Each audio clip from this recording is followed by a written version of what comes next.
யார் உண்மையான முயற்சியாளர்? ஓம் சாந்தி. இந்த முழு நாளில் விதவிதமான ஆத்மாக்களினால் சம்பந்தம் ஏற்படுகின்றது. அதில் நாம் செக் செய்ய வேண்டும். அதாவது இந்த முழு நாளில் சுயத்தின் திருப்தி மற்றும் சம்பந்தங்களில் வருபவர்களான மற்ற ஆத்மாக்களின் திருப்தியின் சதவிகிதம் எவ்வளவு இருக்கின்றது? திருப்தியின் அளம் சுயம் கூட மனதால் லேசாக மற்றும் குஷியாக இருப்போம் மற்றும் மற்றவர்களும் கூட குஷியாக இருப்பார்கள். சம்பந்தத்தின் சுத்தம் என்னவென்றால் திருப்தி.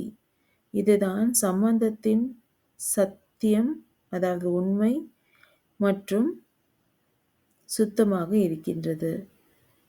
இதுதான் சொல்லப்படுகின்றது, உண்மையாக இருந்தால் நடனம் ஆடுவார்கள் என்று.